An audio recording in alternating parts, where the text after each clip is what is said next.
शादी की सुहागरात। पूजा की आज सुहागरात थी। हर लड़की की तरह उसकी भी शादी की पहली रात को लेकर बहुत अरमान थे। वह सुहाग की सेज पर बैठी बैठी कब ख्यालों में खो गई, पता ही नहीं चला। शादी को लेकर, अपनी नई जिंदगी को लेकर काफ़ी सपने सजा कर रखे थे उसने। पिया मिलन की खुशी उसकी चेहरे पर साफ झलक रही थी। बड़ी ही बेसब्री से वह अपने पति राज का इंतजार कर रही थी। राज से खूब सारी बातें करनी थी, एक दूसरे को जानना था, समझना था, एक नई सफ़र की शुरुआत करनी थी। पूजा ये सब सोच ही रही थी कि कमरे का दरवाज़ा खुला और राज आ गए थे। राज को देखकर पूजा थोड़ी शर्मा गई और अपनी नज़रें नीचे झुका लीं। राज ने दरवाज़ा बंद किया और पूजा के पास आकर बैठ गया। पूजा शर्माते हुए सिकुड़ गई। राज ने पूजा का घूंघट हटाया और पूजा के हाथों को अपने हाथों में लेते हुए कहा, पूजा, मैं तुमसे कुछ कहना चाहता हूँ। तुम अब इस घर की बहू हो और मेरी पत्नी। मेरी माँ ने बहुत काम कर लिया है, अब तुम उन्हें कोई भी काम मत करने देना। कभी माँ कुछ बोले तो सर झुकाकर सुन लेना, कभी बहस मत करना। हमेशा मेरे माँ बाप का सम्मान करना, उन्हें कोई भी शिकायत नहीं आनी चाहिए, नहीं तो मैं ये बर्दाश्त नहीं करूँगा। इतना सुनकर पूजा के सारे सपने बिखर गए। वह तुरंत कल्पना से ज़मीन पर आ गई।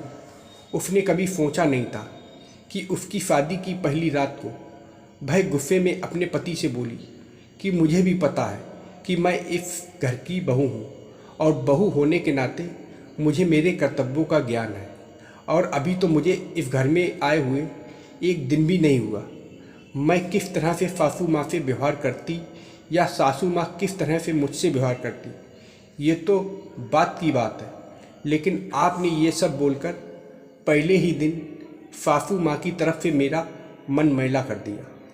इतना बोलकर वह गुस्से से उठकर बाथरूम में चली गई और उसने अपने सपनों को टूटता हुआ देखा और रोने लगी। अगले दिन राज ने देखा कि पूजा और राज की माँ दोनों हंसी खुशी बातें कर रहे थे और एक दूसरे का काम में हाथ बटा रहे थे। राज को रात वाली बात को लेकर बहुत दुख हुआ। उसने पूजा से माफ़ी मांगी और कहा उसे कल ये सब नहीं बोलना चाहिए था। आखिर तुम भी तो अपने घर परिवार को छोड़कर यहाँ आई हो और मैंने बिना कारण ही तुम्हारे मन में जहर भर दिया। मुझे माफ़ कर दो पूजा, मैं हमेशा माँ और पत्नी दोनों को प्यार और सम्मान दूंगा। इतना सुनकर पूजा कहने लगी, ठीक है, माफ़ कर दिया, और कहकर चली गई। अगली रात राज ने पूजा के लिए अच्छा सा सरप्राइज तैयार किया। उसे पहली रात की मुंह दिखाई देते हुए कहा, पूजा, आपका तोहफा। पूजा ये सब देखकर बहुत खुश हुई। आखिरकार राज ने पूजा को मना ही लिया।